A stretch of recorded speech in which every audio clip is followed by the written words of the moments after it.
এটা কি হলো রে? আরে ভাই তোর হাতে ওটা কি কামড় দিল রে? আর ভাই জানি না কি আমার হাতে কামড় দিল, আমি নিজে বুঝতে পারছি না।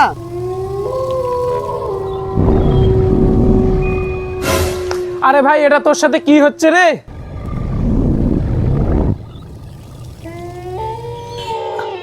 আর ভাই জানি না এখন কি হচ্ছে, আমি তাড়াতাড়ি বাড়ি যাই, তুই এখানে থাক। আরে ওর সাথে ওটা কি হচ্ছে না, আজকে তো ওর দেখতে হবে ওর সাথে ওটা কি হচ্ছে।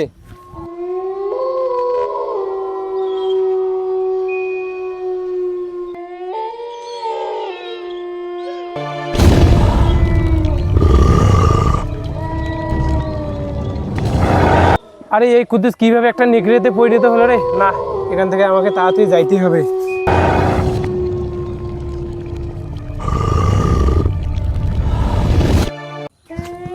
আরে আকাশ, তুই তো আমার আসল রূপ দেখে ফেলছিস রে, এখন তো তোকে মারতে হবে। আকাশ, তুই আমার আসল রূপ দেখে ফেলেছিস, তোকে এখন আমি মেরে ফেলবো। না না না, আমাকে মেরো না, আমি কাউকে বলবো না। তোকে একটাই বাচ্চার উপরে আছে, তোর যে বন্ধুরা আমাদের ভিডিওটা দেখতেছে, আমাদের ভিডিওটা লাইক কমেন্ট শেয়ার করবে আর চ্যানেলটাতে সাবস্ক্রাইব, তাহলে তোকে আমি ছেড়ে দেবো। তাতে বল। তো বন্ধুরা তাড়াতাড়ি আমাদের চ্যানেলটিকে সাবস্ক্রাইব করে দাও।